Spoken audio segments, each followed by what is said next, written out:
Subcommittee will come to order. Without objection, the chair is authorized to declare recess at any time. We welcome everybody to today's hearing, and I mean everybody who's in here and everybody who will come in here is welcome to come in here and participate and watch and participate orderly. But our hearing is on fraud and theft of taxpayer dollars. I now recognize the gentlewoman from Florida, Ms. Lee, to lead us in the Pledge of Allegiance.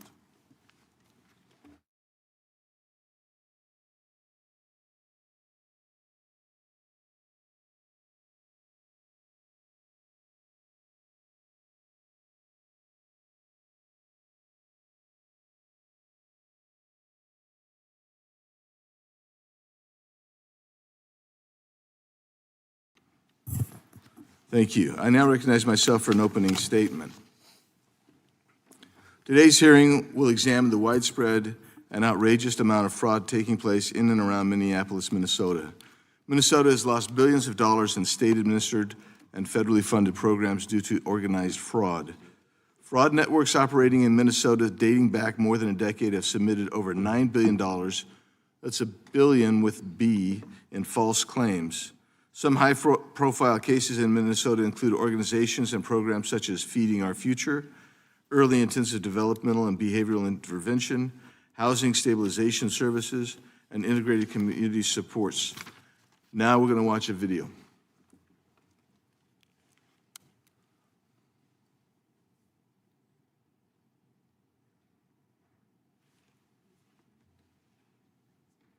It's welfare fraud. It's all about the daycare. They estimate as much as $100 million a year is being stolen by shady daycare center operators. So how much money are we talking about stolen from the American taxpayer? Well in excess of $1 billion. Ripping off state-run programs intended to feed low-income kids, house the disabled, and provide services to autistic children. Where are the children at? Do you know where the children are at?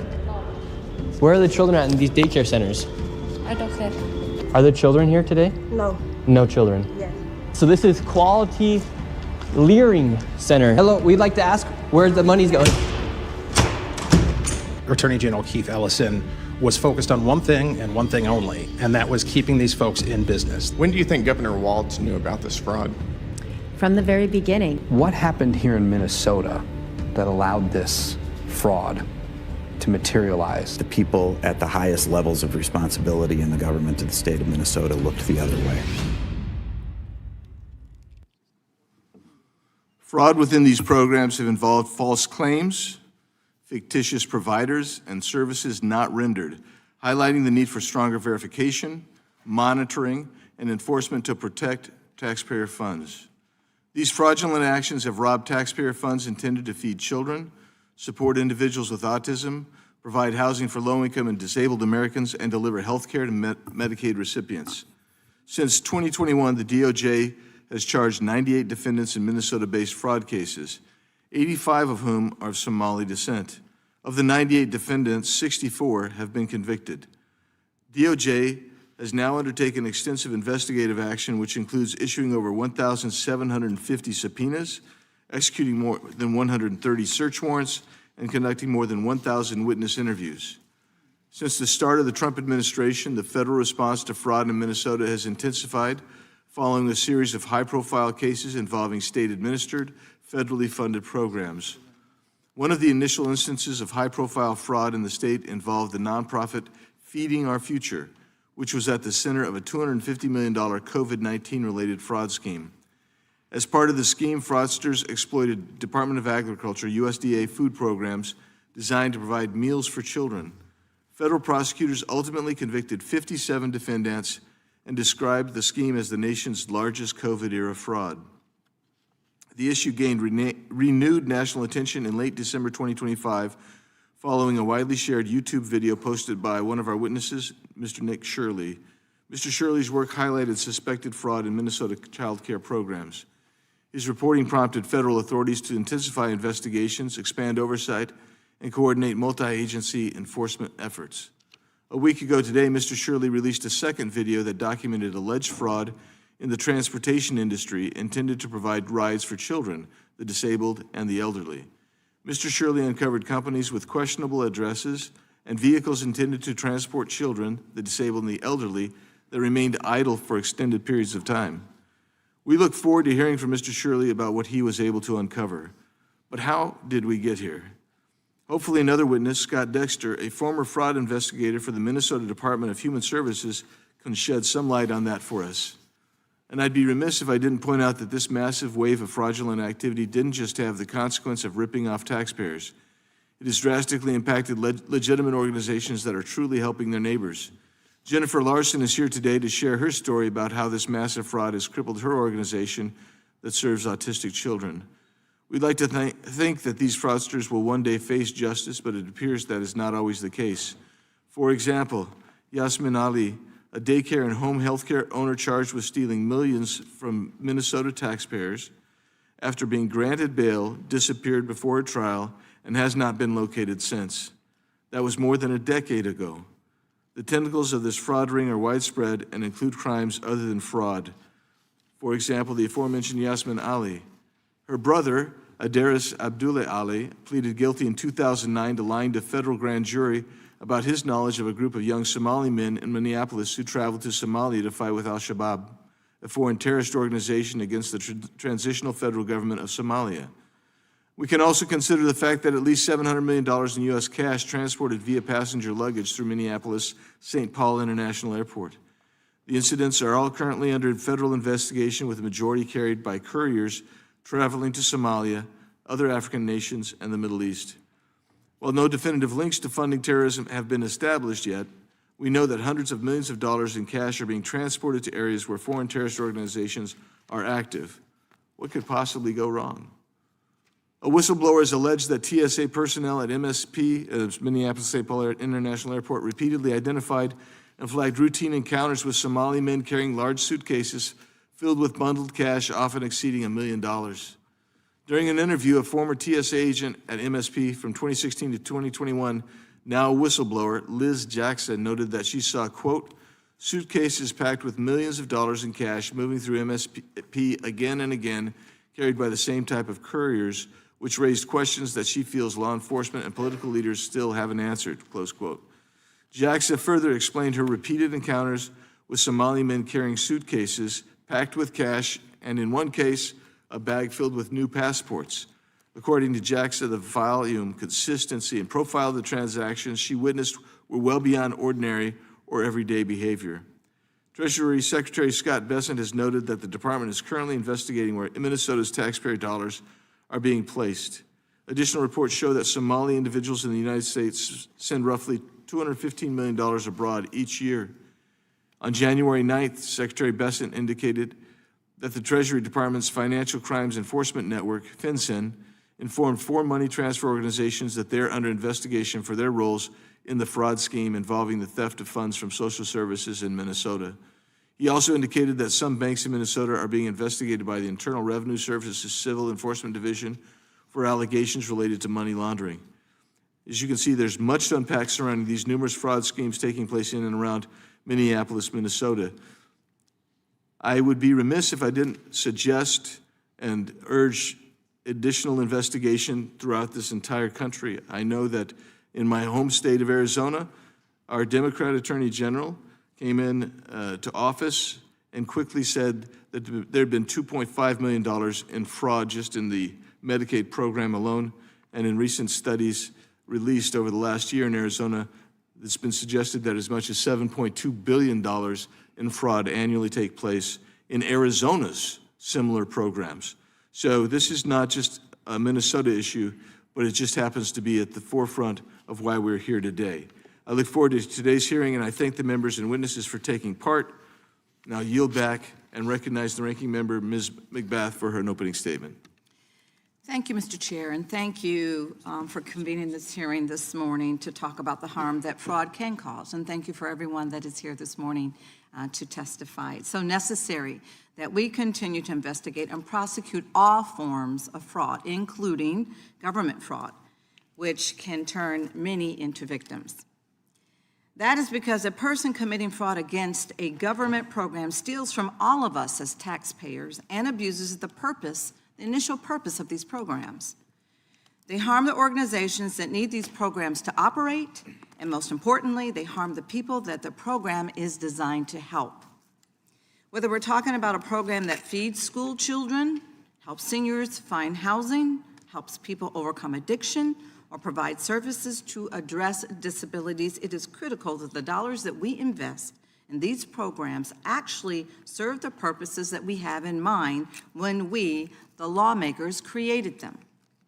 That's why the Department of Justice has always combated fraud, including prosecuting dozens of people for perpetrating fraudulent schemes in Minnesota in 2021 and under the Biden administration. But prosecutions are not enough to combat or prevent fraud. So the Biden administration also established a COVID-19 fraud enforcement task force and increased oversight of programs that were being targeted by fraudsters. Minnesota lawmakers have also taken steps to reduce fraud in their state, strengthening the state's ability to stop potential fraud sooner and improving investigations to hold those scammers accountable. But President Trump has taken a very different approach to fraud. Just last week, Trump added quite a few fraudsters to his growing list of people that he has pardoned, not because they are deserving a second chance, but because they hired his friends, back-channeled a donation, or served his political purposes.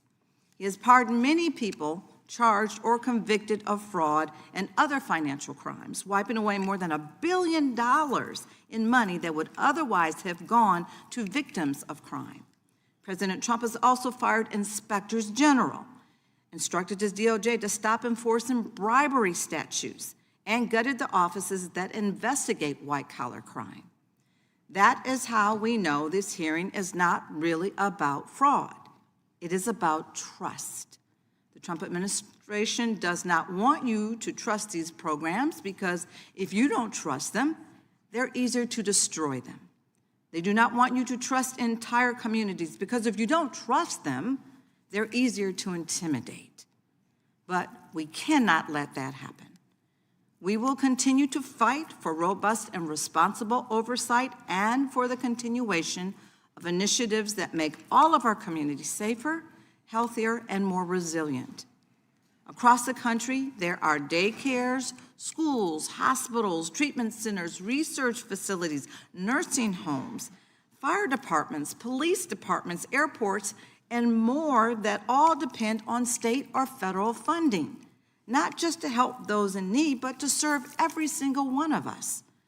If President Trump succeeds in an attempt to freeze child care funding across 5 states, which is temporarily blocked by a court order, the effects would ripple across families and businesses throughout our economy. It would affect more than 500,000 children, and these are children that are not just within the state of Minnesota, but 500,000 children, their parents, the businesses and organizations where those parents work, and the many people who depend on those businesses to fulfill needs in those communities. That's the fallout from just one program, addressing one need across only 5 states. If President Trump continues this assault on critical programs, the harms could be far greater. These latest attacks come on top of the cuts that President Trump and congressional Republicans already forced through, which are taking health care from 10 million Americans and reducing food assistance to over 40 million Americans, including many, many children.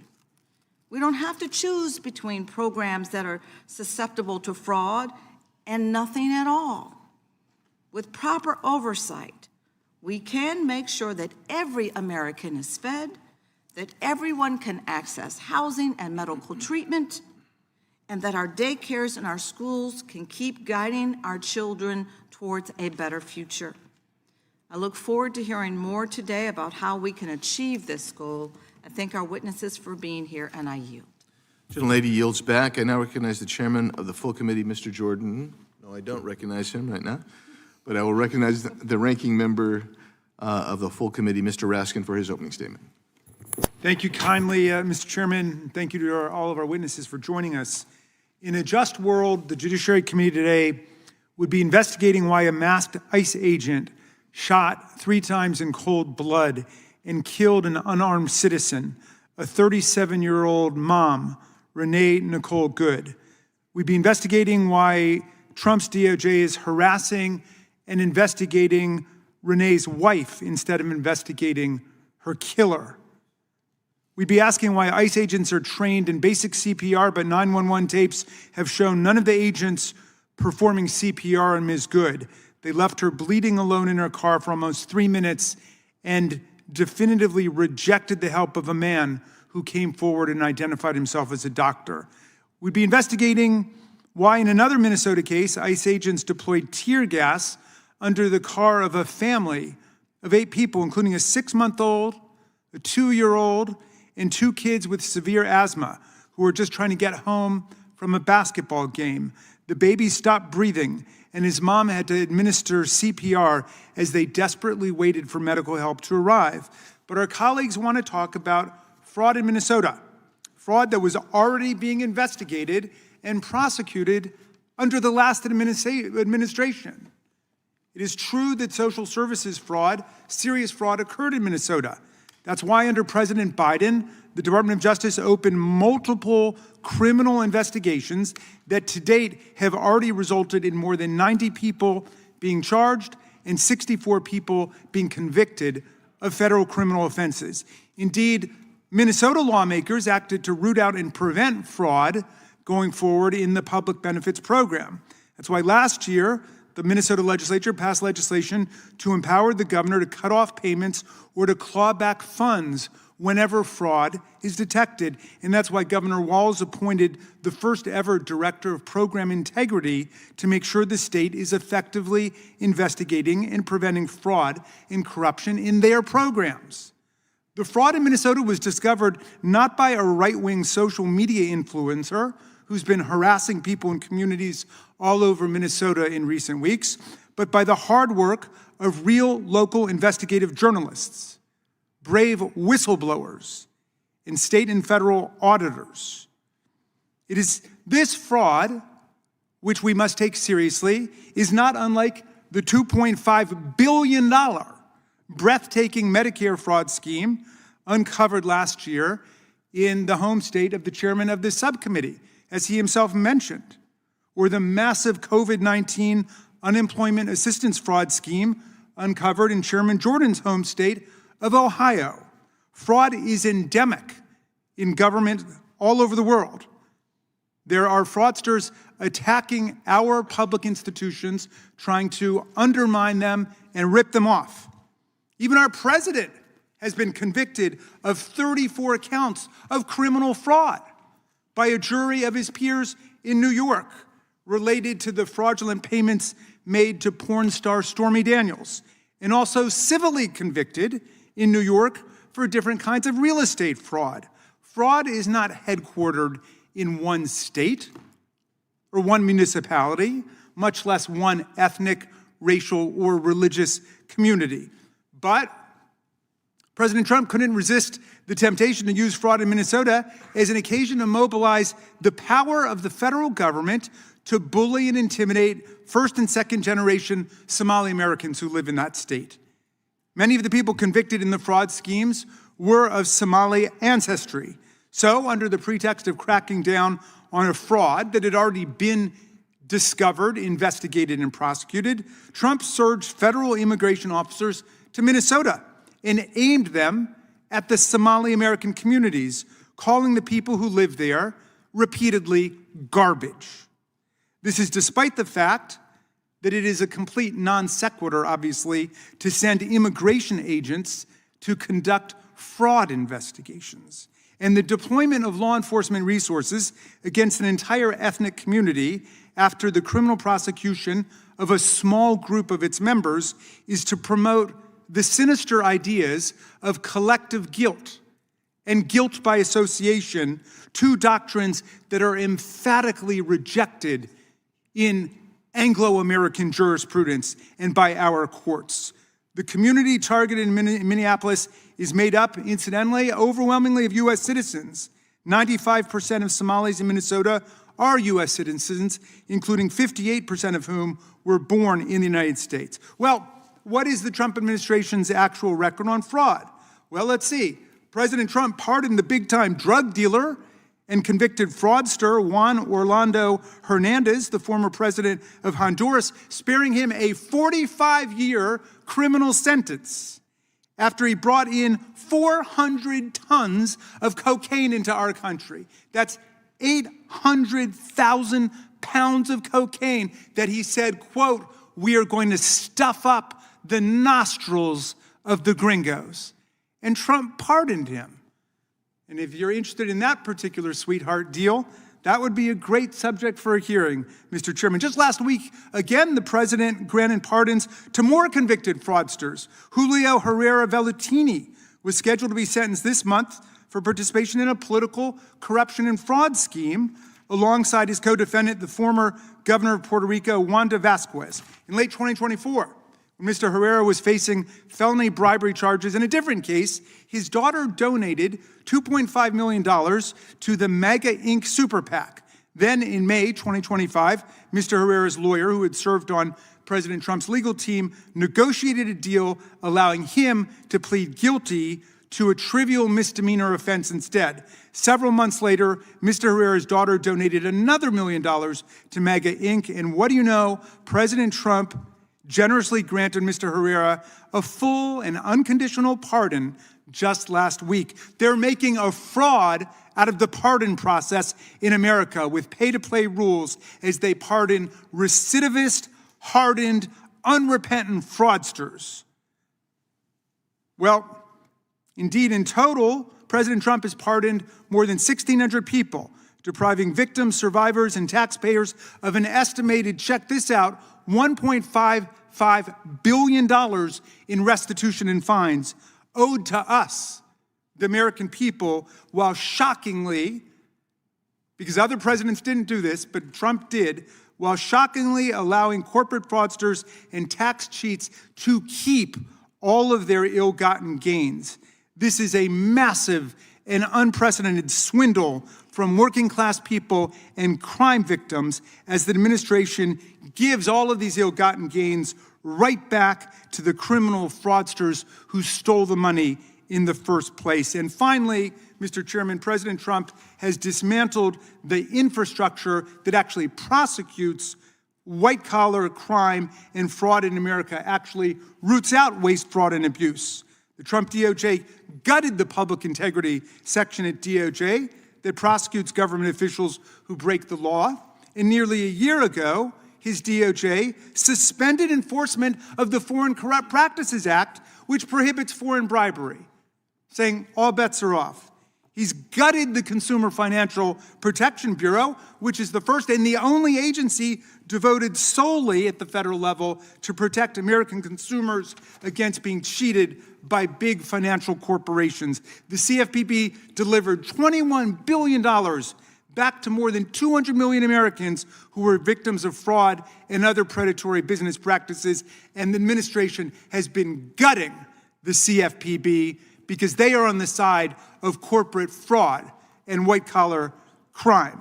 That's the truth of what's going on there. They fired 17 inspectors general, the independent government watchdogs, whose job it is actually to root out waste, fraud, abuse, and corruption, and left 28 IG offices without Senate-confirmed leadership at all, allowing the corruption and the fraud to run rampant. So if we're going to have a hearing about fraud in America, Mr. Chairman, let's do it. Let's take in the full scope of what's taking place in our country. I yield back to you. Gentleman yields back. I now recognize the chairman of the entire committee, Mr. Jordan. Thank you, Mr. Chairman. I'll be brief. I want to thank our witnesses for being here. Estimates are potentially as high as $9 billion we're looking at here in what appears to be a decade-long scam, fraud. I mean, I always look at one program I talked about a couple weeks ago in an oversight hearing was this Feeding Our Future program, where taking federal Americans' hard-earned tax dollars, taking that money and supposedly providing meals to children. Problem was there were no meals and no kids. They were just stuffing it in their pockets. So I think this is a great hearing to have. We appreciate the witnesses and the work that they've done. Ms. Larson and the work she does and actually making a difference, doing a legitimate program, Mr. Shirley for uncovering this, and Mr. Dexter and others who are here. So with that, I would yield back and look forward to hearing from our witnesses and the hearing itself. Thank you, Mr. Chairman. I recognize myself for just some UCs. The first one is President Joe Biden commutes sentences for two of Chicago area's most notorious fraudsters. North Dakota judge blasts Biden for setting fraudsters free. Biden commutes roughly 1,500 sentences, pardons 39 in biggest single-day act of clemency, including fraudsters. Illinois lawmakers furious after Biden commutes sentences of state fraudsters. Without objection. And now... Mr. Chairman, could I enter some as well? Yeah, please. Thank you much. This UC request is from ABC News, January 20, 2026, titled Trump's Pardons Forgive Financial Crimes That Came with Hundreds of Millions of Dollars in Punishment.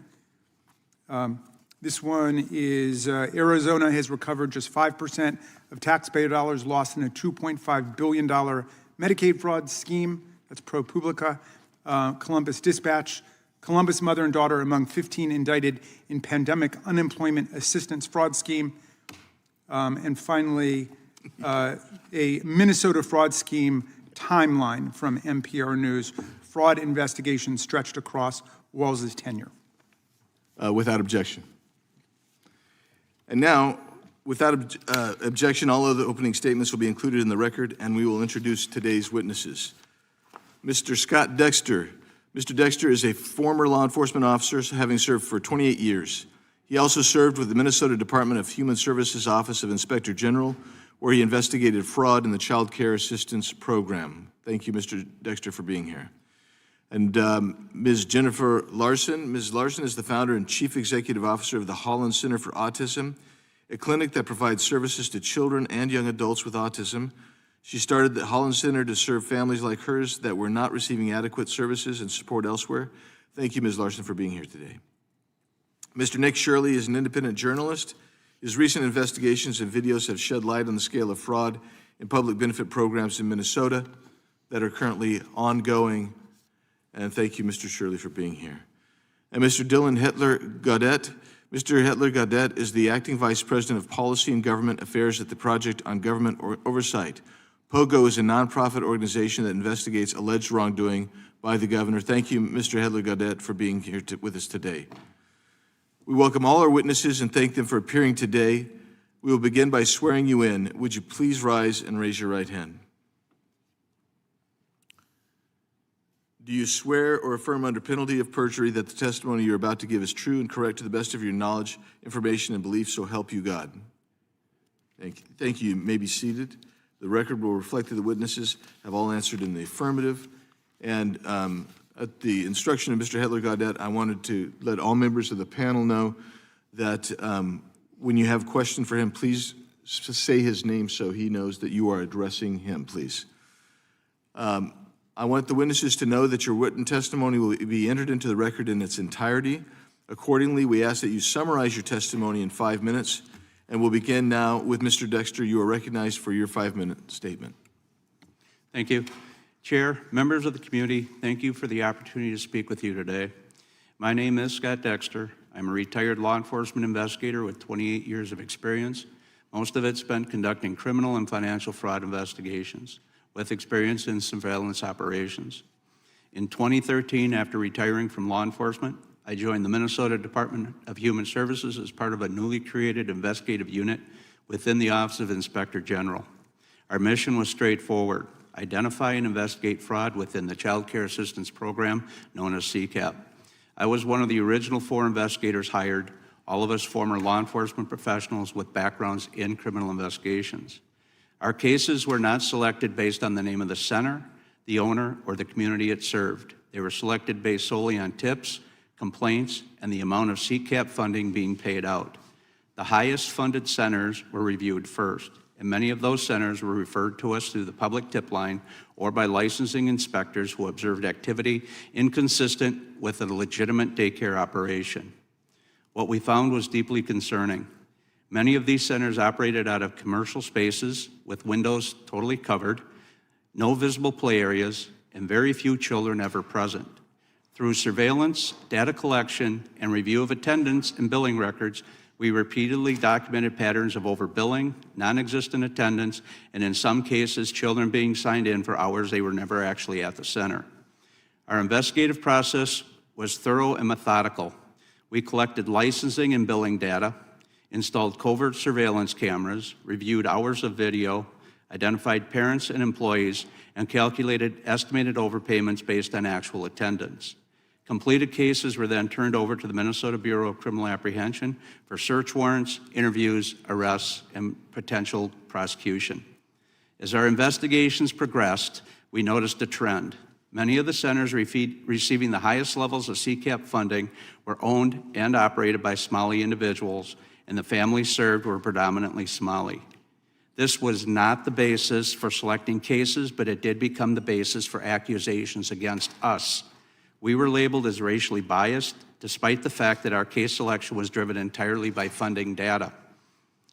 An outside review was launched into our investigative practices. We were questioned about how we selected centers and how we conducted surveillance. Following that review, new restrictions were placed on our work, including mandatory panel reviews before we could move forward with investigations. Investigators were also pulled from conducting new or current investigations in order to enter data from all previous complaints received by DHS into a newly created database, a process that took nearly a year to complete. These changes significantly hindered our ability to do our jobs effectively. Ultimately, in 2019, I chose to retire because the investigative process had become so constrained that meaningful work was no longer possible. Through collaboration with federal agencies, including the IRS Criminal Investigation Division, Homeland Security, and the U.S. Department of Health and Human Services, we learned that millions of dollars in cash from the Somali community was being flown out of the Minneapolis-St. Paul Airport by Somali couriers. At one point, nearly $70 million had been documented leaving the country halfway through a single year. Although we could not prove that the cash was obtained fraudulently, we strongly suspected that it was.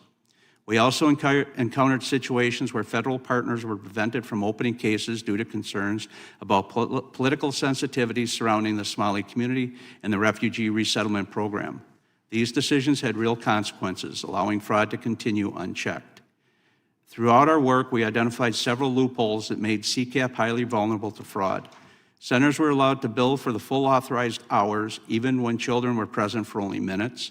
Billing records could be submitted up to 30 days later, creating opportunities for manipulation. Attendance records were handwritten, unreliable, and often incomplete. And despite our recommendations, no biometric attendance systems, no electronic submission requirements, and no state-installed security cameras were ever implemented.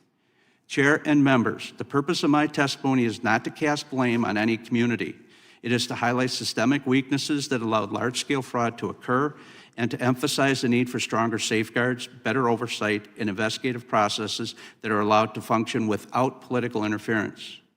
Thank you for your time and your commitment to ensuring accountability within publicly funded programs. And I am prepared to answer any questions that you may have.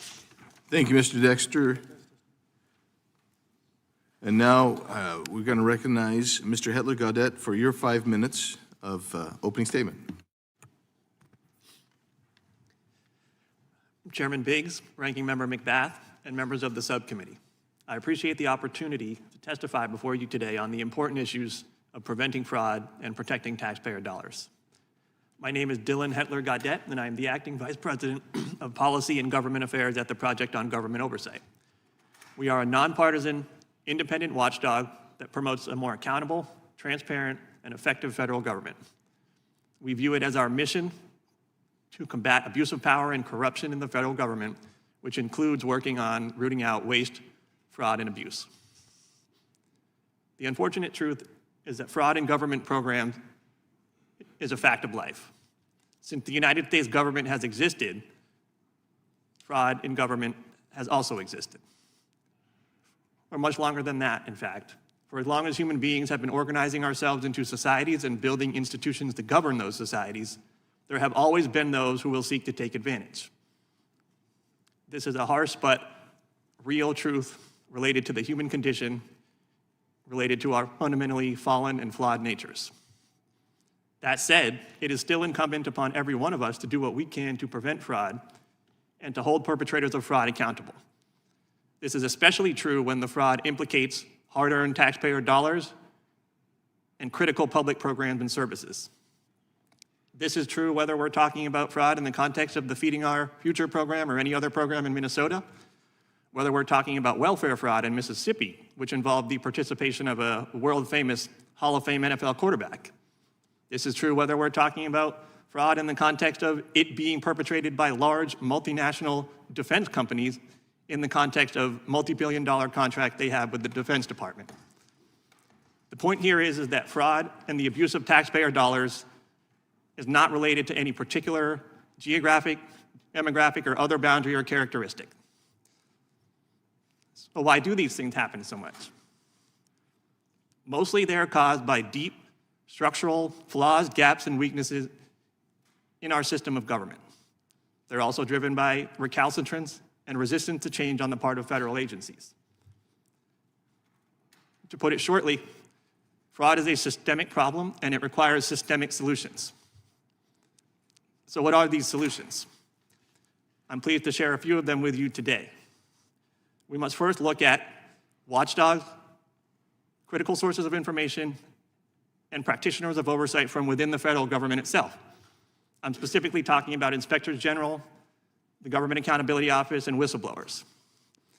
Rather than attacking, firing, undermining, and intimidating these individuals and entities as this administration and its allies have done, we must strengthen, preserve, and protect them. We must enact reforms to make sure that IGs and GAO can perform their duties effectively and independently, and we must add additional safeguards to make sure that whistleblowers can blow the whistle without fear of reprisal or retaliation. We must also take a long, hard look at the architecture currently in place for how we track, monitor, analyze, and assess federal funding. To put it bluntly, that architecture is broken. Key resources like usaspending.gov are in desperate need of overhaul and modernization. We need to enhance and improve the quantity, quality, timeliness, and integrity of the data and information we collect on federal funding. We need to promote more accountability, transparency, and compliance mechanisms within the chain of spending for federal funding. If we don't do this, we will never have a good grasp on where funding is going, where it's ending up, who is being helped by it, who is being missed by it, and what the ultimate impact is. Lastly, we must enact robust reforms and vigorous enforcement to crack down on corruption, cronyism, and conflicts of interest, which turbocharge waste, fraud, and abuse in the federal government. The presidential pardon is an acute example of this, with each of the last two administrations using the pardon power inappropriately to pardon convicted fraudsters. We must also promote reforms to crack down on the revolving door between agencies and industries, and to head off pay-to-play politics, all of which distort and corrupt decisions like the award of federal contracts. The takeaway here is simple. Focusing on individual salacious, scandalous examples of fraud is akin to looking at the symptoms and not looking at the disease or the root causes of the disease. The Project on Government Oversight stands ready, willing, and able to work with anyone here who wants to work on root causes and systemic solutions so that we can actually get our hands around waste, fraud, abuse, and corruption in the federal government. Thank you for having me here today, and I look forward to answering your questions. Thank you, Mr. Hedlegata. And I forgot to mention, when you get about 10 seconds left, I'll just tip that so everybody will know that as well. So, Mr. Shirley, you're recognized for your opening statement. Awesome. I'm here today to speak on behalf of all hardworking, law-abiding, tax-paying citizens here inside of the United States. I've helped bring to light widespread fraud that's happening inside our nation, and we the people have had enough of our hard-earned money going towards fraudsters as if it's no big deal. As I speak here, I want to ask everyone a question. How much do we trust when we pay our taxes it's going to benefit our nation? People erupted during the Boston Tea Party over just a few percentages as they believed they were being taxed without representation. Nowadays, we have the representation, but do we trust our representatives? My name is Nick Shirley, and I made a 41-minute video that I posted on platforms like X and YouTube. My video received over 100 million views, and it created instant change within our government. As the federal government launched investigations and departments such as Health and Human Services froze over $185 million in child care funding until businesses can prove they are legitimate businesses. I actually became aware of the fraud that was happening in Minnesota in June of 2025 as I was there for a separate video, and Minnesotans started reaching out to me, asking me if I was making a video on the fraud. I said, well, what fraud? And this lady, she was a real estate agent, and she says, well, I'm having a hard time selling my properties because people are curious about these assisted livings that are popping up next door to some of the houses that we're buying, or the home health care clinics that are popping up, and we don't know who's next to these houses that we're trying to sell. And I said, well, I'm not going to come and make a video if I don't have any proof. So therefore, I left Minnesota, and I continued to look for fraud in the best way I could. And as I was getting my own information, a man by the name of David reached out to me, and he said, hey, I have been investigating this fraud for years now. I have been driving by these child care centers. I've never seen a single child, and I have received information from the state of Minnesota as to how much money these places are receiving. I said, great, let me come to Minnesota and we'll make this video about potential fraud that was taking place inside of Minnesota. We go to a daycare, and I'm instantly surprised by what we see. We arrived, and it was an industrialized building, and there was 2 daycares registered at that building. And the first thing I noticed is all the windows are blacked out, and there's no footprints in the snow of any children. There's no playgrounds or anything that would make it look like it's a child care. But above me, a sign read, open 7 a.m. to 10 p.m. But there was nobody there. The doorbell did not even work. And then we continued to go to other daycares, and we noticed the same pattern. No children, blacked out windows, and one daycare, a learning center, spelled Quality Learning Center instead of Quality Learning Center. They had received $1.9 million, yet with that $1.9 million, they could not even spell Leering right on their sign. Governor Walz has said he's been fighting fraud in Minnesota since 2019 and said the buck stops with him. However, how long would it take for you to notice $1 million leaving your bank account and not knowing where it's going? That's essentially what had been happening in Minnesota for years, as billions of dollars has been misplaced. And meanwhile, while people like Governor Tim Walz call people like me a white supremacist, delusional conspiracy theorist, he actually decided to drop out of re-election because I believe of how deep and extensive this fraud is. Thank you very much. Since my reporting, the HHS department froze over $185 million, and to this day, not a single business has been able to prove proof of legitimacy. How fast would you be proving that you are a legitimate business if you have children to actually feed and to take care of? You'd be sending in that paperwork instantly. I made this video to document the widespread fraud that has been taking place, as I truly believe all fraud is bad.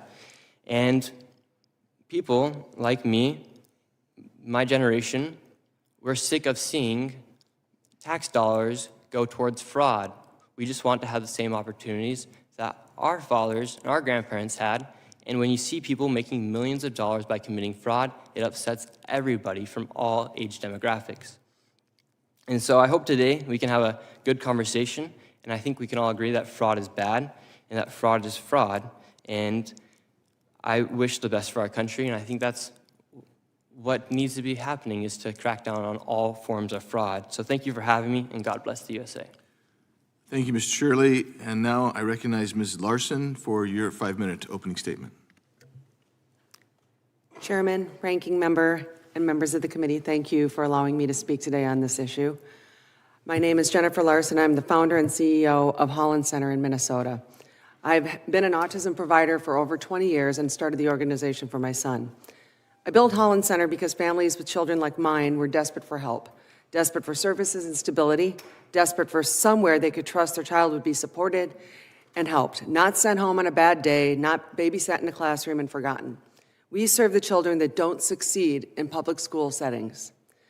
What started as a small program grew over 2 decades into 4 locations that families rely on, not just for therapy, but for hope, routine, and survival. This work is a labor of love for me. Just like me, there are providers all over the state laboring with love to help these children. And this week, Holland and other programs all over Minnesota are collapsing. Not because we committed fraud, but because a crime ring was allowed to operate inside Minnesota's service system, and the government's clumsy response is now destroying legitimate, long-standing providers and devastating families that we serve. Families come to Holland, they do not have a backstop. Their children often receive 30 or more hours of therapy a week. These are not an extravagance, these are medically necessary. These children learn to communicate, regulate their emotions, reduce dangerous behaviors, and function in daily life. For many parents, therapy determines if they can work. Consistent staff and therapy prevents severe behaviors and regression. Structured care keeps children and their siblings safe. When services disappear, families do not just simply adjust. They face a crisis. For more than 2 decades, Holland has served hundreds of children year after year, employed hundreds of clinicians and staff, operated under yearly on-site audits, inspections, and documentation oversight, delivered real services to real children every day. We have always complied with everything the system required. Yet, within the last month, the state has withheld over $400,000 in Medicaid funds for my own program, and that number grows every single day. I had to infuse my personal funds to survive these weeks, but can't do that any longer without payment.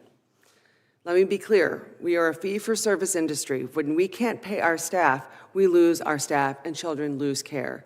Families do not lose appointments, they lose the people they trust.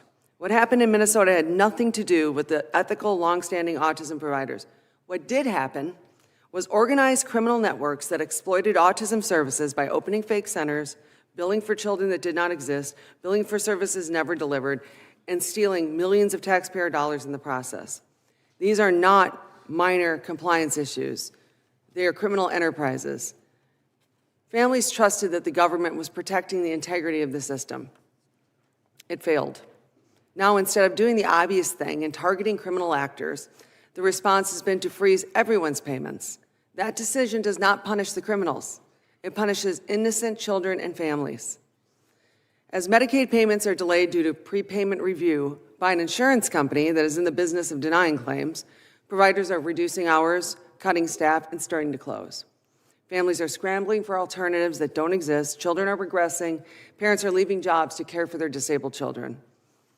Autism therapy cannot be paused without consequences. Loss of services can erase years of progress in weeks, and abrupt disruption of services can cause lifelong consequences in these children. This is not abstract harm. It is daily trauma for families already carrying an extraordinary burden. The simple solution to the problem: send the criminals to jail and allow trusted providers with decades of clean audits, verified ownership structures to continue providing prescribed ethical therapy, and go back to paying them what we've earned and resume paying them on time. I built Holland for 20 years. Families built their lives around the care that we provide. All of that is risk of destruction today, not by fraud, but by clumsy government response that failed to distinguish between criminals and caregivers. It treats children with disabilities. The gentlelady will suspend. We've got a photographer there. We allow photographers in here, but not between the panel of the witnesses and the members. You will please move. Okay. Photographer, please move. Thank you. Like right now. Okay. Sorry. All of that is at the risk of destruction. Sorry, can I continue? Yeah, please continue. Not by fraud, but the clumsy government response that fails to distinguish between criminals and caregivers. It treats children with disabilities as acceptable collateral damage. Fraud must be stopped and criminals prosecuted. I'm a taxpayer. I live in Minnesota. This is disgusting. But families and children should never pay the price for government failure. Thank you.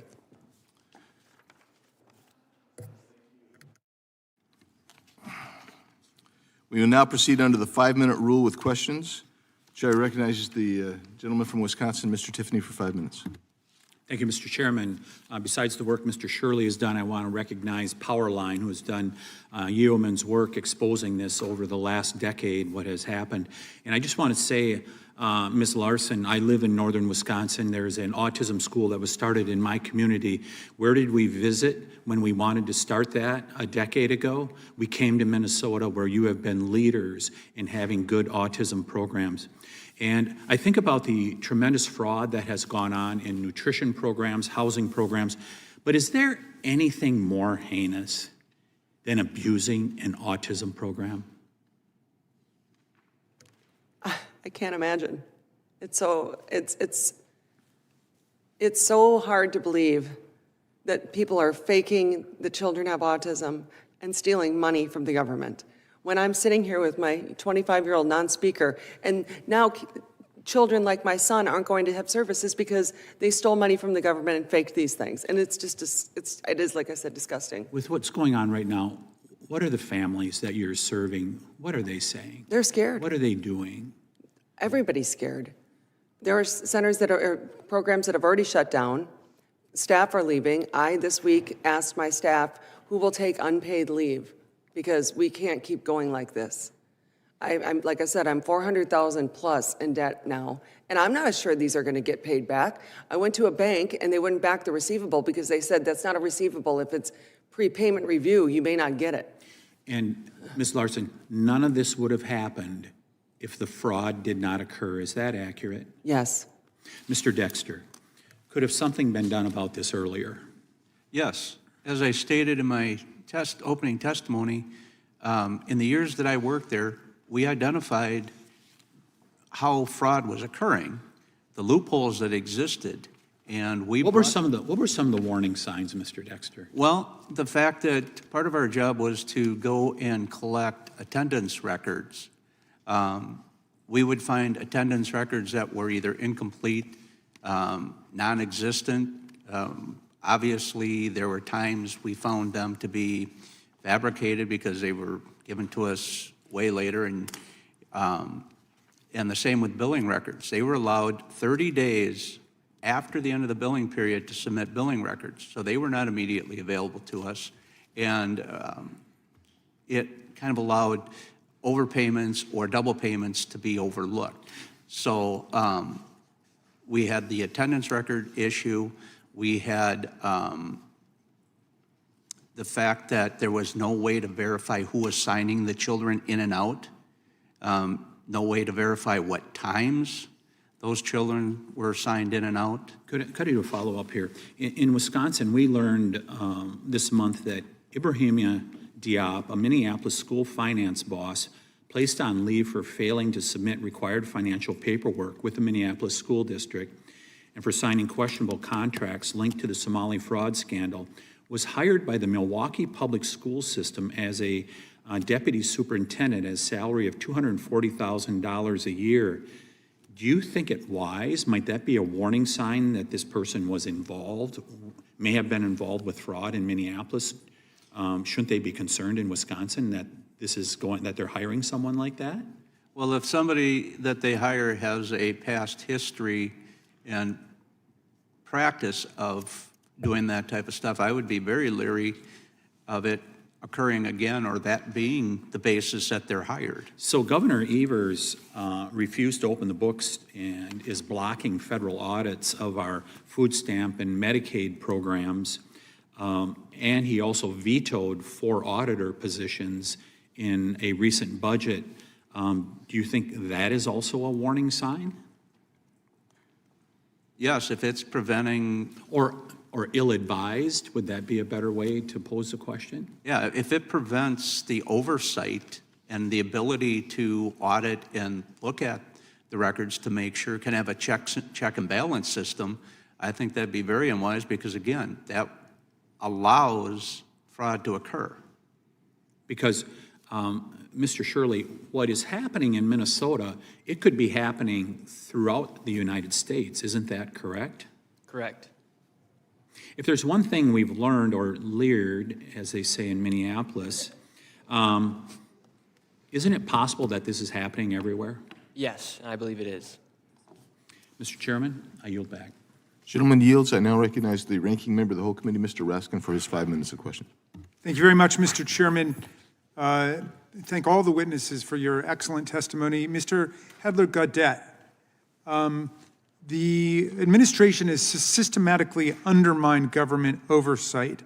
The president has fired more than a dozen inspectors general, not for any cause, but seemingly just in retaliation for doing their jobs and to block unwanted investigations. President Trump has defunded the Council of the Inspectors General on Integrity and Efficiency. He's removed independent leadership at the Office of Special Counsel and the Office of Government Ethics, blockading whistleblowers and numerous investigations.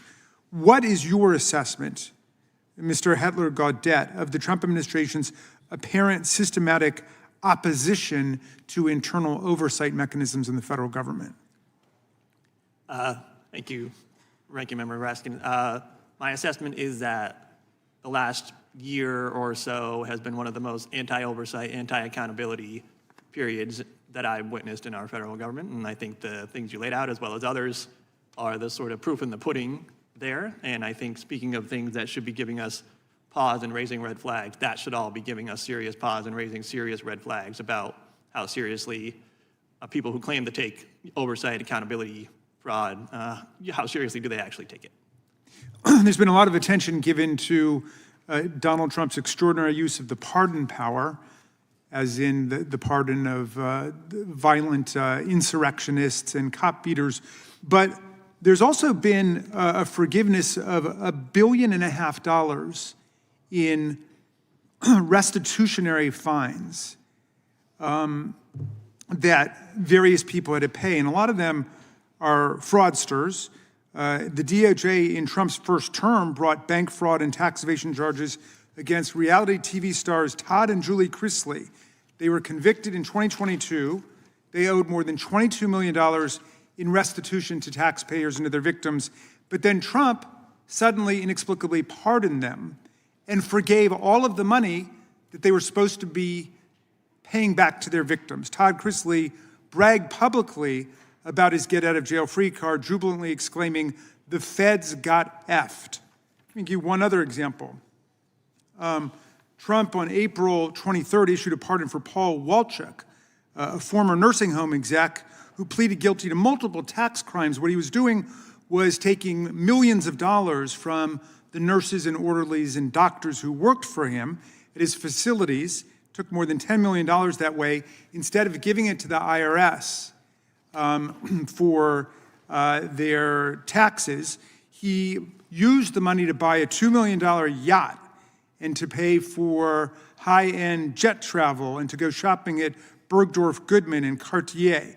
Well, he was sentenced to 18 months in prison for stealing his employees' tax withholdings, and he was ordered to pay his employees back $4.4 million for the money he looted from their accounts. So he's going to have to pay that back. But then he got his mom to go to a glitzy fundraising dinner for Donald Trump at Mar-a-Lago, and she paid $1 million for her ticket. Then, right after Trump was inaugurated in his second term, Walchuk petitioned for a presidential pardon, arguing that he was the victim of political retaliation because they were Trump supporters. And what do you know? President Trump issued a complete pardon with forgiveness of all of the financial fines and restitution that Mr. Walchuk was going to have to pay back to his workers, the nurses and doctors and orderlies. So that was forgiven. That was $4 million taken away from the victims of a fraud and given back to the perpetrator of the fraud. Okay, now, if we had all day, we could go on all day with this because that's how their pay-to-play pardon system works. What does this do to our efforts to root out fraud and corruption systematically in the government and in crimes in different industries? I think it provides a perverse incentive structure.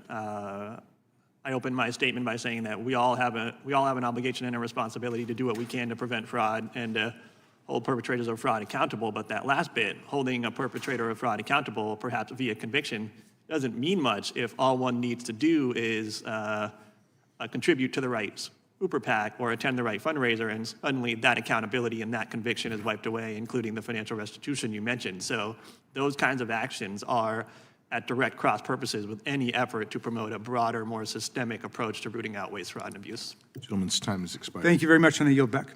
Chair recognizes the chairman of the full committee, Mr. Jordan. Thank you, Mr. Chairman. Mr. Dexter, let me make sure we got this right. You get tips and complaints, whistleblowers or others come to you and tell you something's not right at these child care centers in your state that are getting all kinds of taxpayer monies. Is that right? That's how it started? That's correct. Okay.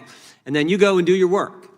And you got 28 years experience investigating things, and specifically in the crime and financial fraud area. Is that right? That's correct. And you go out and find out at these child care centers, there aren't any kids. No kids are there. I mean, there's some, but there's like, you don't see the playgrounds. You don't see any kids at a place where they're supposed to be helping children. And then you also find out most of them are run by Somali individuals. Is that accurate? That is correct. And then you make some recommendations. You said, here's what we should do. I think you put this on page 2 of your testimony. You said there's some basic things you should do. No, you said they didn't have biometric attendance system. They should do that. They should have electronic submission requirements. They need security cameras. You made some recommendations. Yes. And then what happened? Nothing. They ignored your recommendations, but it didn't stop there, did it? They ignored your recommendations. They called you a racist, right? Correct. Typical left. I always say the left will tell a lie. Big media will report it.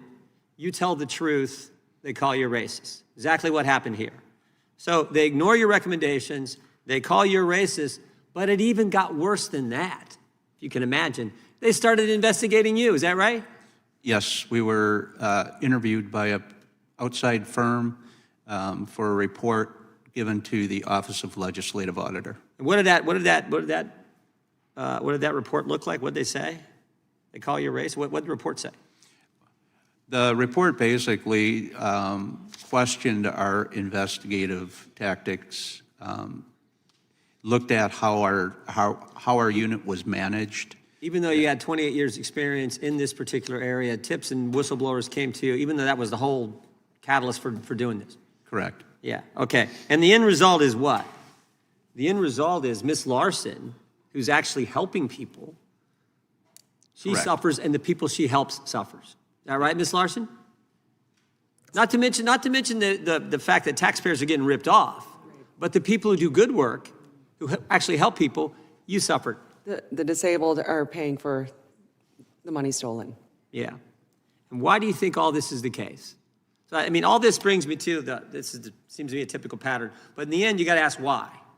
Why was, when you point out what's going on, you have good people doing good work who suffer, the taxpayers are getting ripped off, someone's got to ask, well, why did they take not follow your recommendations, call you a racist, investigate you instead of just fixing the problem? Why'd they do that? What could be the answer? Anyone want to hazard a, Mr. Shirley, you want to hazard a guess why that's the case? Well, they simply use that as a deflection technique to make you not want to speak out against the fraud. Yeah, it seems to me it's politics, though. You think it's politics, Mr. Dexter? Yes, I do. Yeah, the people at the top like, well, we don't want to do this. We don't want to be called racist. In fact, we found that out a week ago in a hearing where we were looking at this Feeding Our Future program. And we found out they actually shut that program off for a while. They said, time out, something's not right here. They found the same kind of things you found, Mr. Dexter. And they said, we're going to stop payment. And then it restarted. And the reason it restarted is because they threatened a racial discrimination lawsuit against the authorities there in Minnesota. So, okay, forget about the fact that when we do this, we restart the money, we're going to hurt good people like Ms. Larson and the people she helps and rip off the taxpayers. We're going to do it all for politics. And we also found, interestingly enough, the Attorney General in Minnesota had a meeting with the key folks in this particular program, and then they find out a couple weeks later they start sending him campaign contributions. I think it's politics. I think it's politics driving it all. And that's why it's appropriate we're investigating here at the congressional level. That's why it's appropriate the Department of Justice has put in place a specific individual to focus on this, not only in Minnesota, but around the country. I talk too much. Anyone else want to throw in? I'll give you, Mr. Shirley, Ms. Larson, a chance to say anything if you want. If not, I'll yield 28 seconds to our chairman.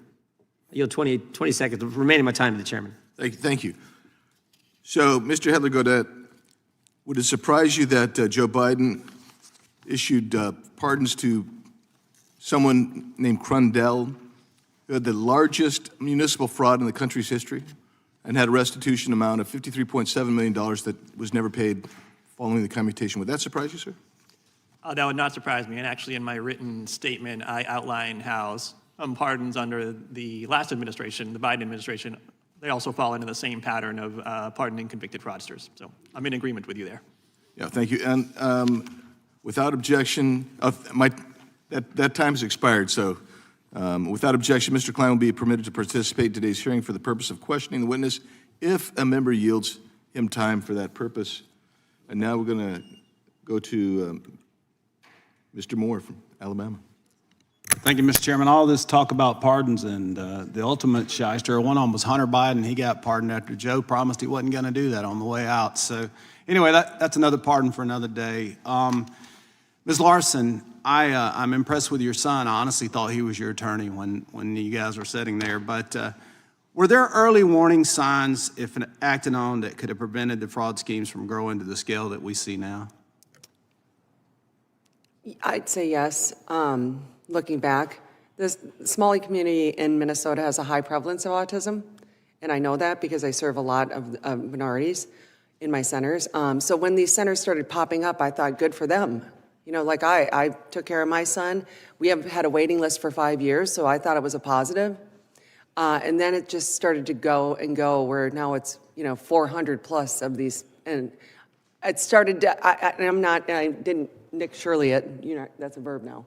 And go out and go see, because obviously I'm busy and that's not what I have time for.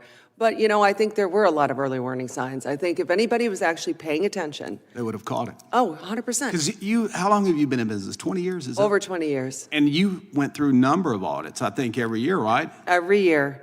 So how is it that these groups are getting away with it, and you're under the thumb of the government auditing you every year? Why do you think that is?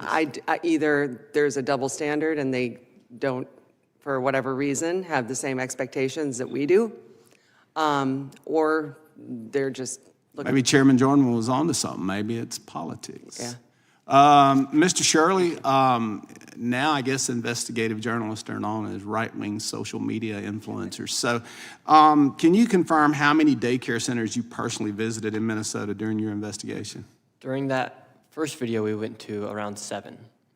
How did you select those facilities? I know you said earlier footprints in the snow, but how was it that you identified those facilities to go to initially? So the man David in the video, he had the daycares with the CCAP funding, and we just simply drove around Minnesota and around Minneapolis area. Took a lot of courage to do that, I would imagine. Probably more so now than what it was when you initially did it. 100 million views, you said. Yes, over 140 million views on X alone. So what was Mr. David's background? How did you connect with him, and how did he call you, or did you reach out? He simply is just a man in Minnesota who has a passion for his city, and he's been seeing fraud taking place for years. And out of all the thousands of messages I get on Instagram and other platforms, I just happened to read his, and he provided me the information, so I gave him a phone call. And then from there, just went to those different facilities. What was probably the most interesting thing as you were doing this? I think I saw the video. We watched it, and it looked like there was a number of facilities in the same building. Yes. So in one building, there was, I believe, 3 daycares, and there was no children. And they were all receiving CCAP funding for separate daycares. There was one daycare we went to that one day it was closed by the government, and then that same day it was reopened underneath another name. And they both received CCAP funding. I bet, Ms. Larson, they probably weren't getting audited nearly like you were. I would guess not. So how many daycares are there in Minneapolis we think are fraudulent right now, Mr. Shirley? Any idea? Are the amount of money total? You get any idea on that? Well, they've frozen over $185 million, and not a single business has been able to prove that they're a legitimate business yet. It's $185 million for sure that we know. Mr. Dexter, I got a question for you. What common patterns or warning signs usually indicate that the provider or the program may be committing fraud? As you were doing your investigations and 28 years of experience, what are some of the indicators that you see that maybe that should be a telltale sign or a red flag that there's fraud there? Well, one of the immediate signs that we saw when we would go out to first look at the location is where that was located. A lot of times they were located in commercial areas, and I'm not talking like strip malls or anything like that. I'm talking about like industrial areas where you wouldn't typically find a child care center. We would notice that there was no play area. And if there was any play equipment, it was bare minimum. Now, there was an exception that if there was a playground area within a very short walking distance, that would count. But a lot of times we didn't see that. But the most glaring thing was that when we watched the centers, you know, we would sit and watch it for a couple of days before we even put up surveillance cameras. We would watch, and we would see little to no children present. If anything, there would be a few kids. As you begin to blow the whistle, the investigator became an Gentleman's investigator. time has expired. I'll yield back, Mr. Chairman. Thank you. Chair recognizes the ranking member, Ms. McBath. Thank you, Mr. Chair. When he began his second term, President Trump broke from historic norms and fired 17 inspectors general, people who serve as critical watchdogs and prevent waste, fraud, and abuse. A federal judge held that these firings were illegal, but also held that she could not reinstate these people due to their important roles. As a result, the president has been able to appoint acting inspectors general who have themselves been removed after informing Congress that Trump officials are not cooperating with investigations. Mr. Hitler-Gaudette, how do these frequent firings affect the ability of the inspector general offices to prevent and investigate fraud? I think they fundamentally undermine it, and they also create a real chilling effect for the inspectors general who are left.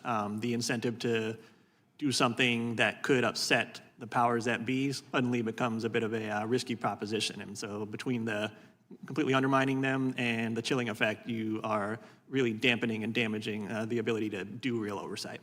Thank you. And how does the politicization of inspector general appointments affect the morale and effectiveness of career investigative staff there within these offices? It also has a severely negative effect on morale and efficacy within the offices. So I believe we can and should do more to prevent fraud and improve oversight so that all of our government efforts are doing the most that they can to help the American people. When the Judiciary Committee marked up the Republicans' partisan big ugly spending bill, I offered an amendment that would dedicate half of 1% of funding to be used for oversight and fraud improvement and prevention. My Republican colleagues, they opposed the amendment. Mr. Hitler-Gaudette, in your opening statement, you spoke on steps that Congress could take to ensure robust, nonpartisan oversight. The Project on Government Oversight recently published an article, 7 Ways Congress Should Sharpen Its Oversight in 2026.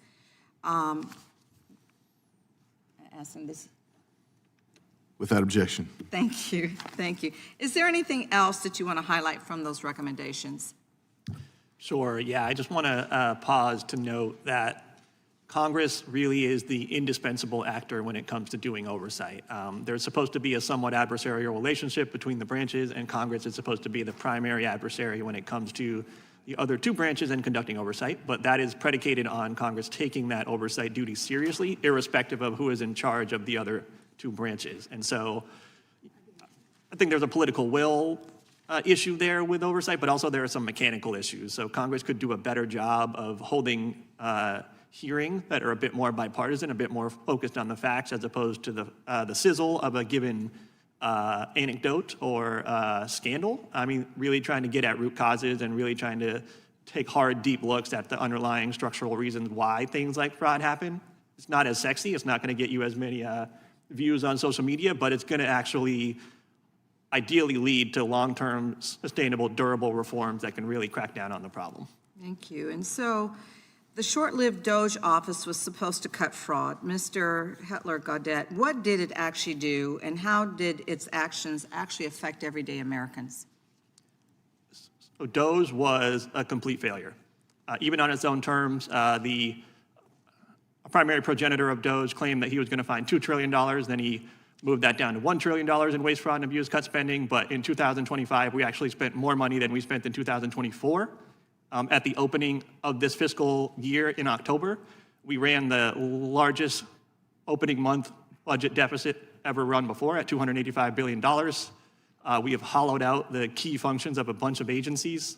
So any claim that DOJ was effective either on cutting spending or promoting effectiveness or efficiency are just flat out undermined and undercut by the facts. And Mr. Hitler-Gaudette, because you have done investigations yourself, did you do any follow-up on Mr. Shirley's video? So personally, I took a look at some of what had been done to try and backstop what Mr. Shirley indicated in his video by professional journalists at CBS and by professional oversight practitioners like the Inspector General in Minnesota. And as it turns out, they had a difficult time substantiating what Mr. Shirley was claiming to be true in his video. And in fact, they found countervailing evidence, including having been provided security footage by one of those daycares of children being dropped off the very day that Mr. Shirley was supposedly there. So I think in my view, I would have to, I think I'd err on the side of believing the professional journalist at CBS and the professional oversight practitioners at the Inspector General office.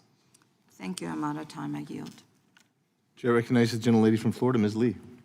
Thank you, Mr. Chairman. And so on that note, I think it's important that we return to a discussion of how these investigations were conducted and the type of evidence that led to the discovery of this massive fraud. One thing that is clear based on the testimony today is that this is not just a Minnesota problem. This is a warning sign for every state that it is administering large-scale programs using taxpayer dollars. And we need to get to the bottom of how to identify this type of fraud and prevent it from continuing to occur. So, Mr. Dexter, I'd like to go back to your testimony, both what you have shared with us already about your extensive background investigating and analyzing program fraud, and the methods that you used to identify the theft of taxpayer dollars in this particular type of case. In your written testimony, you mentioned that case selection and investigations were begun in part by looking at funding data. And I am interested in how your office would use things like funding data, use statistics, and other information and evidence to begin to develop these cases. Well, it wasn't hard to find the funding amounts. We looked at the centers that received CCAP funds, and then we listed them out. We had what was originally referred to as the top 100 list, and it was based off of centers receiving the most CCAP funding, and that was generated through the billing process and the people that administer the funds. And when you looked at that list, did it turn out that there were certain facilities that were outliers in some way, either because they were receiving a larger amount of funding based on student population than appeared typical, or because of where they were located? Tell us how you identified which facilities warranted further review. Well, when we started looking at the centers that were receiving the most funds, the investigators were each assigned cases, were assigned centers, and we first started looking into what the billing pattern was, or what the billing amount was, how many children were being billed at these centers, and we would have centers that were billing for 120 plus children, and looking at the different days and times, kind of establishing a pattern that just was outside the realm of a typical daycare center. So in other words, you used objective data and evidence as the foundation to proceed further with your investigations. Yes, in order to start the investigation, that's what we would begin with. And in your experience, wouldn't you also say that that is the typical method or atypical method for beginning and analyzing a potential fraud case of any nature in any community? Yes, because in order to do the investigation, you first have to find out if it warrants an investigation and to what extent that investigation would be. And now, isn't it also correct, you mentioned in your testimony systemic weaknesses that allowed the large-scale fraud, even after you had developed substantial evidence that there was in fact fraud occurring, that there were institutional and systemic barriers that prevented you from successfully moving these cases through prosecution. And indeed, in your testimony, you note that in 2019, you chose to retire because the process had become so constrained that meaningful work was no longer possible. Tell us about the barriers and ultimately that profound frustration that led you to retire. Well, when we were originally hired, when this unit was originally created and we were hired with the understanding that our job was going to be to investigate fraud and stop it. And as we proceeded through with that, it wasn't by our doing that it turned out that the centers we investigated were predominantly Somali.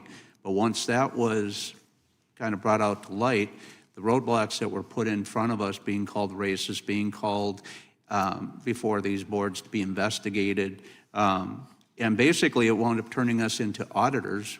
We wound up just simply reviewing attendance records and matching them up with billing. There really wasn't a lot of substantial investigation anymore, and most of our cases wound up going before administrative hearings rather than criminal. Which in the end allowed this pattern of conduct to continue to occur, did it not? Yes. Thank you, Mr. Chairman. I yield back. Gentlelady yields. Chair recognizes now the gentleman from North Carolina, Mr. Knott. Thank you, Mr. Chairman. To my colleague from Florida, thank you for that line of questioning. I'm going to pick up where she left off. In regards to the testimony that we've heard today, the other side of the aisle makes us believe, or wants us to believe, that the fraud has been effectively stopped, that they aggressively pursued it, they prosecuted it, and that it is under control. Is that your interpretation of where we are, Mr. Dexter? I believe the fraud is still going on. I don't think anything has changed. From what I've seen with Mr. Shirley's videos, I'm seeing in his videos the exact same things that we were seeing back from 2014 to 2019 when I worked there. And it's astounding to me when I was looking at some of the footage, the evidence, there was almost a sense of, we are owed this money that we're stealing. How dare you investigate us? Did you ever encounter that type of attitude when you were performing these investigations? There was an underlying attitude like that, that we were taking away their money and that it wasn't fair to them. In your investigation, sir, was the fraud as obvious as it seems to me that it appeared in the videos and the other evidence that I've reviewed? Yes, as a matter of fact, when we would go out to do our investigations, one of the things that we would have to do, or I would have to do, is we would scout out a location for our surveillance cameras that allowed us direct line of sight to the centers, all their accesses. A lot of that, because of the location where we were in these industrial, commercial areas, meant we had to go to businesses and ask them permission. And the number one comment they made was, oh, you mean that daycare center over there where there's no children?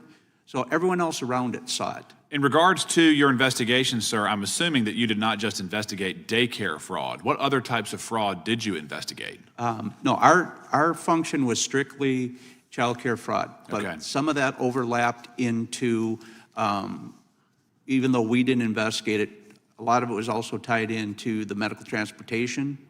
And did you ever investigate single entities that were appearing as though they were committing fraud in multiple avenues?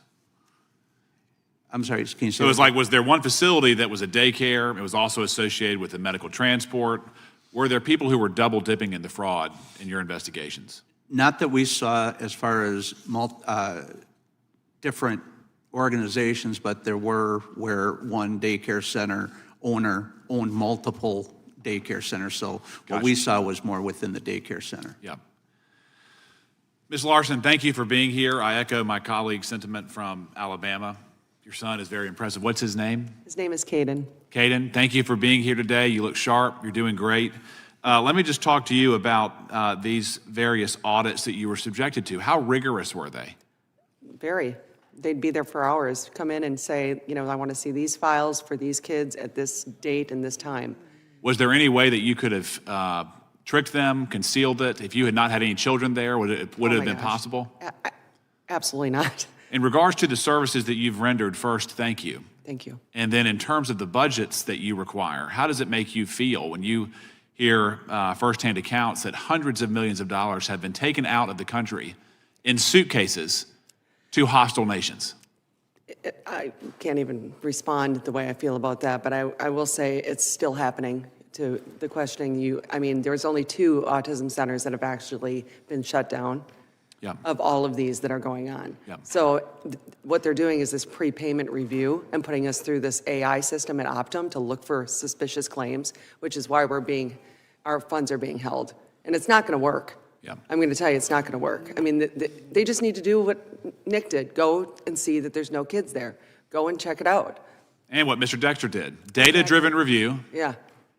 without any preconceptions, without any prejudices, and then holding the fraudsters to account. And when he did that, he was called a racist. Yeah. It's astounding. It is astounding. And you said that you help many patients, diverse patients. Yeah. How have those patients been harmed by this administration in Minnesota, the Walz administration? They refusal? are all being harmed if I shut down next week.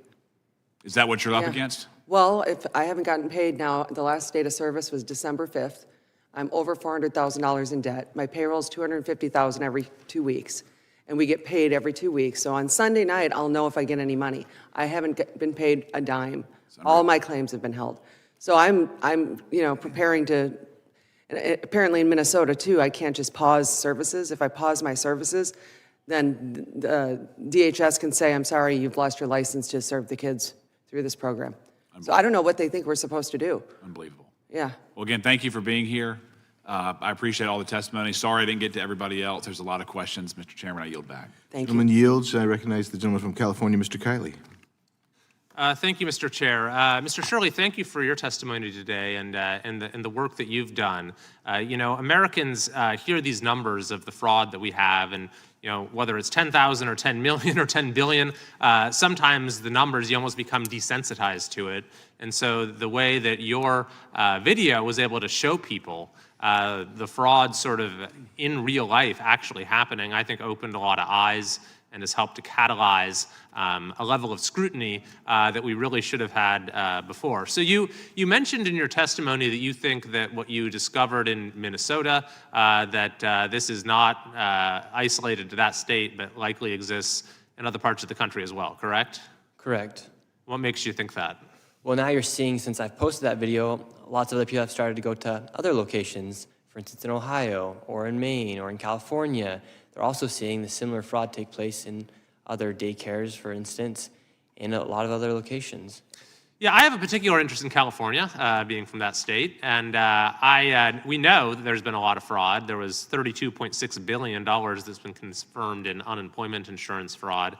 There's 1.2 million fraudulent community college applications. Have you gotten any sense, or have you seen any signs there that sort of are similar to what aroused your suspicions in Minnesota? Yeah, and fraud in California might be worse than the fraud in Minnesota. What makes you say that? Well, $24 billion went missing for homelessness. They've been trying to build this train for years, yet there's hardly anything to prove for that. Fires. Yeah, those are good points. So you look at let's run through a couple of those. Because I mentioned the areas where we have confirmed fraud, but then you also have these areas where you have so much spending, and then we look at what results from that spending, and there's nothing. So $24 billion in homelessness, and yet the homeless population went up, and a state audit found that they couldn't even figure out where the money went or what the outcomes linked to that spending were. Is that something that is kind of a red flag for you? Yeah, it's a major red flag, and you don't even have to be smart to be able to know that that's a red flag. Well, unfortunately, our state legislators haven't managed to figure that out, or at least the governor hasn't. So what are you saying about him? They're not smart. No, but yeah, I mean, it's so obvious, and that's what we saw in Minnesota, is how complicit the government has been in enabling this fraud to happen. Quality Learning Center had over 90 violations, yet they continue to give that daycare $1.9 million. Yeah, that's a great point. That there's the political accountability just hasn't been there, and that's what enables it to continue. So then you mentioned the high-speed rail as well. So there has been about $18 billion spent so far. No track has been laid, and not a single passenger has ridden the train. So when you spend $18 billion on a train and there's no train, does that raise suspicions for you? Yes. So you think that might be something worth looking at? For sure. We also had a $650 million 911 service that they scrapped after 6 years, so absolutely no value from it. Maybe that's another example where there might at least be questions. I think you got a lot in California. All right, well, we'll look forward to seeing what you find. We're certainly trying to use whatever tools we have here to bring more accountability in California as well. Mr. Dexter, I wanted to also ask you a couple of questions about your work, because you have extensive experience on the law enforcement side trying to detect fraud. That's actually how in California we discovered the EDD fraud, the unemployment fraud, is it wasn't the state suddenly figuring it out. It was district attorneys who came together and investigated, and in fact pointed to the fact that the state had let this happen and failed to heed their warnings and hadn't taken basic fraud detection steps. So Is this something that you encounter? Like, what kind of internal controls make it so fraud is more difficult, and what type of lack of internal controls make it so fraud is easier? Well, I would say the biggest thing was the fact that when we tried to investigate this, once we started bringing cases forward and it showed that the number of centers that we investigated were Somali, the biggest roadblock was the fact that they didn't want to follow through on these cases. They shut down investigations. They made us, in light of the report from this outside management firm, we spent nearly a year pulled away from our investigations because one of the things they determined was that when our unit started, we didn't have a proper case management system for recording and keeping track of the tips. So as investigators, we instead had to spend nearly a year entering past complaints made to DHS into a newly created database. We couldn't do our investigations because of that. So they kept us from doing our work, basically. Yeah. So the states that make fraud detection a priority have less fraud than those that actively contravene efforts like yours. Thank you, Mr. Chair. I yield back. Thank you. Gentleman's time has expired. I recognize the ranking member, Ms. McBath, for some UCs. Thank you, Mr. Chair. I'd like to ask unanimous consent to enter into the record an article, Republicans' claims of fraud are a pretext for unpopular and drastic Medicaid cuts. Without objection. Thank you. And so Mr. Chairman, I have some. You have a UC? Yeah, please go ahead. Actually, forgive me, I have a handful of them here, Mr. Chairman. One is a letter dated October 21, 2025 from Representative Benny Thompson to Robert F. Kennedy Jr. regarding the decision to rescind the $101 million penalty imposed on Mississippi. Press release dated September 17, 2025, titled Governor Walz issues executive order directing state agencies to take additional steps to combat fraud. Executive Order 2501, titled Preventing Fraud and Establishing the Financial Crimes and Fraud section of the Department of Public Safety, signed by Governor Tim Walz, January 3rd, 2025.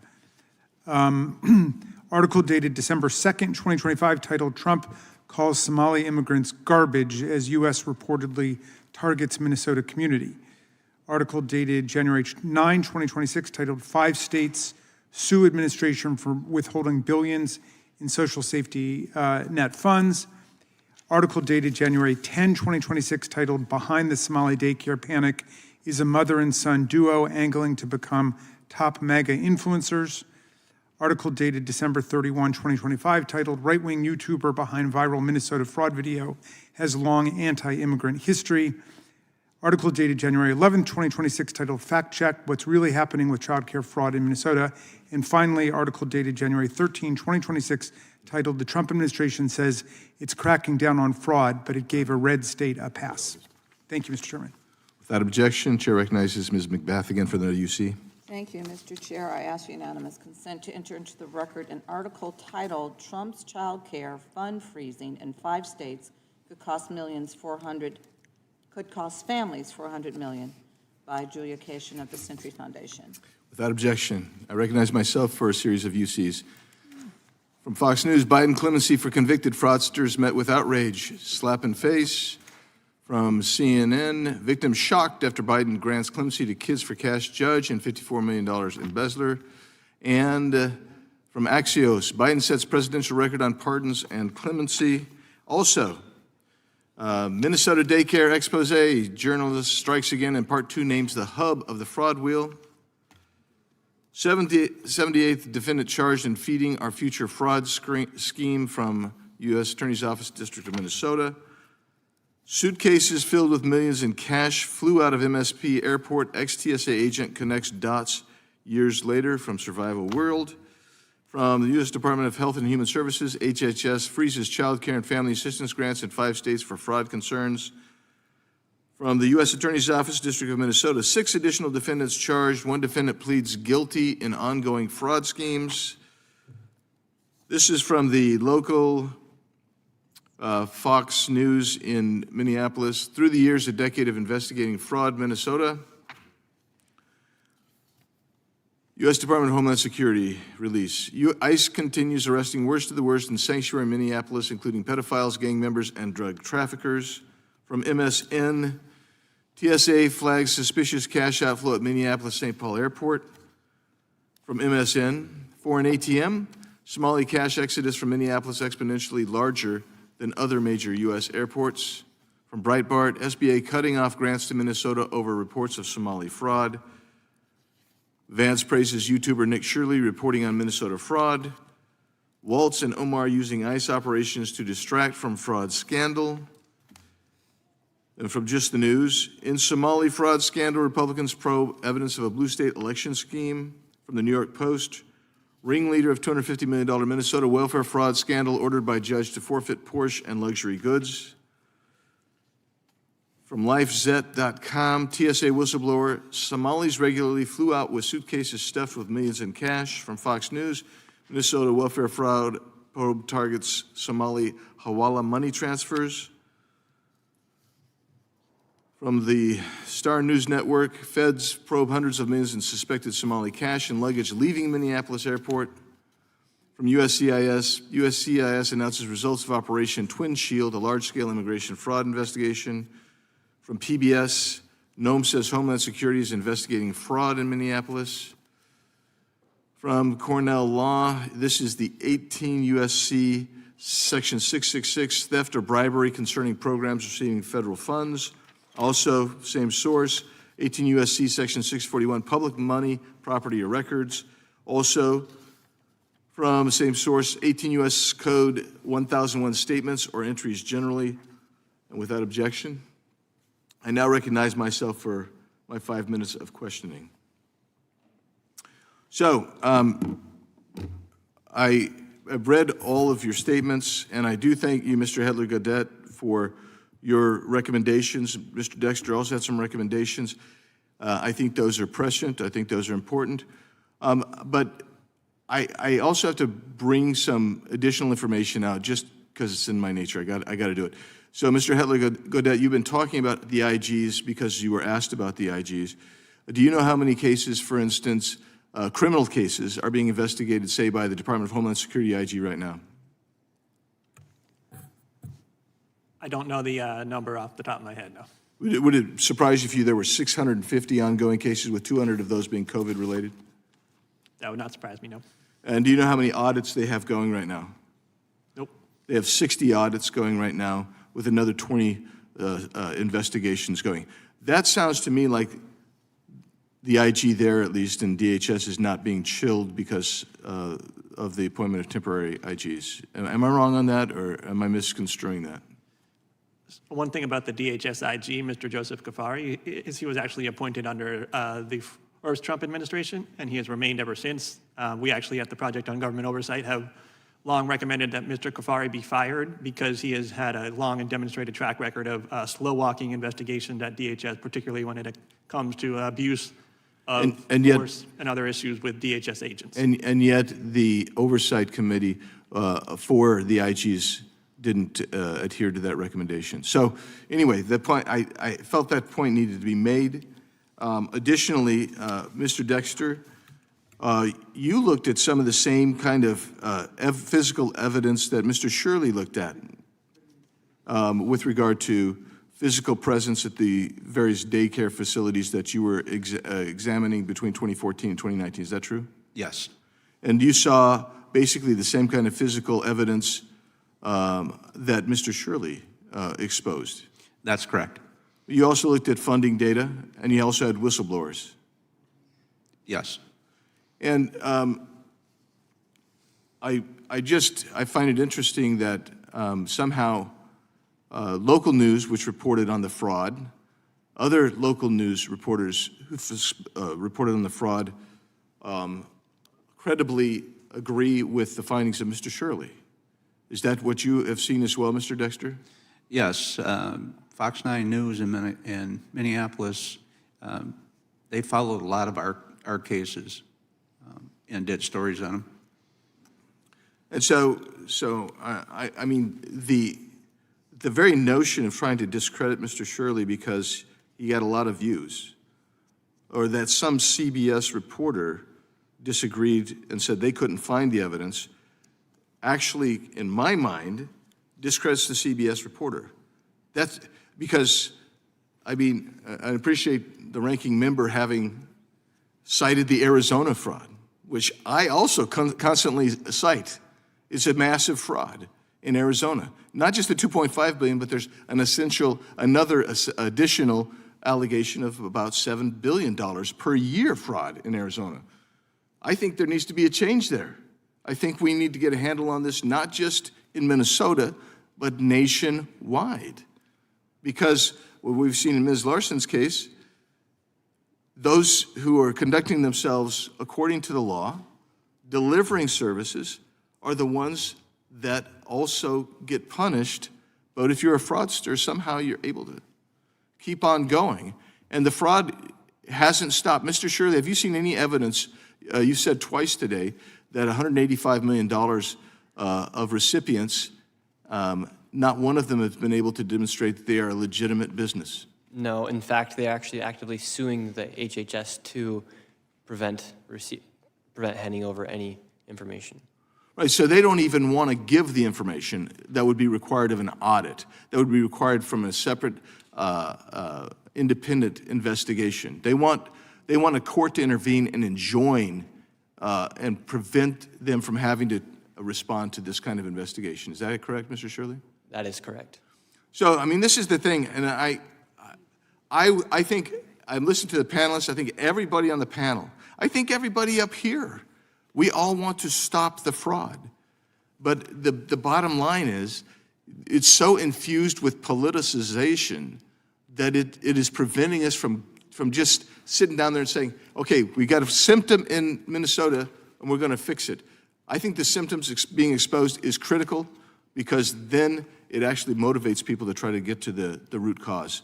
I'm out of time, and we have no other members here, so I just want to thank each one of you, from Mr. Dexter, Mr. Hedler-Gaudet, Mr. Shirley, and Ms. Larson, for being here and giving us your testimony. I really, really appreciate it, and I would encourage my colleagues to be better stewards and have better oversight, because otherwise Mr. Shirley's generation is going to be paying through the wazoo, which right now means $40 trillion in national debt. So thank you all. Appreciate it. We are adjourned.